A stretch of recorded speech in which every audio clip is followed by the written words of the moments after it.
Hello, Dr. Elmer, Advanced Neurospinal Solutions, and we're going to be dealing with the question, what does a laser do? Excellent question. From a therapeutic point of view, what does a laser do? The therapeutic laser is using the wavelength of light, but it's all the same wavelength. When we look at light, like light of the sun, we're getting all these different wavelengths, in that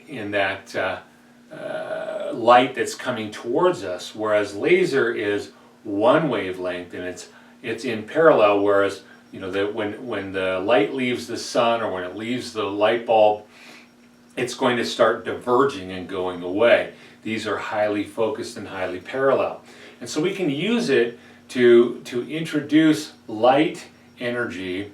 And we can dictate the frequency that we're going to run, within that. Very fun, because therapeutically, we know from quantum mechanics the frequency that every organ in your body runs, and different parts of the brain, how they run. And so we can dictate the frequency that we're running with that wavelength into different areas of the body and the brain. An example would be, let's say your kidney is having a problem and all the cells are supposed to be running at a specific frequency, and we have a problem where like half the cells are running on less of a frequency. It's not running quite the way it should, and that's why the kidney is not doing the function at the level that it should. And so we can take that laser and put it on the frequency of that we know the kidney functions at, and we can go to the area where the kidney is, and we can introduce the laser light, which is introducing through the wavelength the frequency, and we can cause those cells to come up. Now you say, well, what about the cells that are already running at that frequency? They love it. That's where they live, and so they're not changing. They're going, okay, I'm being affirmed here that this is what I should do. But the ones we're not, they're bringing up their frequency, and you say, well, what happens after the laser? Well, it gets used to experiencing that. Does that mean it's going to always operate on that level? No, there's going to be a series of lasers that we're going to have to be doing over time to cause those cells to improve their activity level.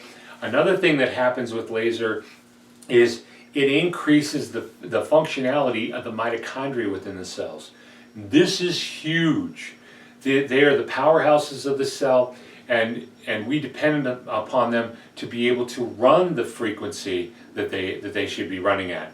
And so we're boosting that, and so the brain, the nucleus of the cell is feeling, wow, that's operating better. Ooh, I love that. We should be operating higher with our mitochondria.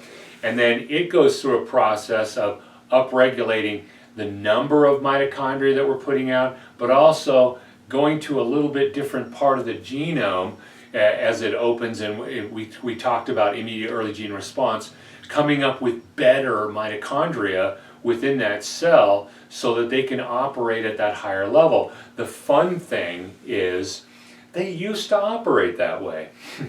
What's causing them to be dogging now? I don't know. We don't know. We may have an idea from the history, but now we can upregulate those. And particularly when we talk about with respect to the brain and the nervous system, we can do other activities. The cool thing about that I use laser for in working with the brain is I use it to turn the inside of the cell on before I even start working with the brain. And so I'm turning those cells on, then I'm doing my regular protocols where I'm turning on the blood flow to that area where those cells reside, and then I'm working with all the cell pools around it, their functions. I'm working those to get them boosted before I ever do the therapies, and that's why we get the results that we get here. Hopefully that gives you a little bit clearer vision of what laser is. The other question that was asked, how does it affect the recovery of the brain? And we just talked about that. We use it in a layered fashion in terms of boosting the cells so that they can learn faster, so that they can grow faster. And as we hit it with blood flow and as it goes through its cycle, right? Growth is three things, right? The first thing is stress it, nutrition it, number three, recover it. And the key to all of it is the recovery phase. But we have to make it so that it's learning and growing, which we call the concept of neuroplasticity. And that hopefully that makes sense and is clear, and why we use laser. The unique thing in here, we've never offered a standalone therapy. We actually are offering laser therapy for a specific condition. Let's say you have an open wound that refuses to heal, or let's say you want to use the laser. We want to do protocols relating to your memory or so many different conditions. We actually are offering that now. We've never done that before.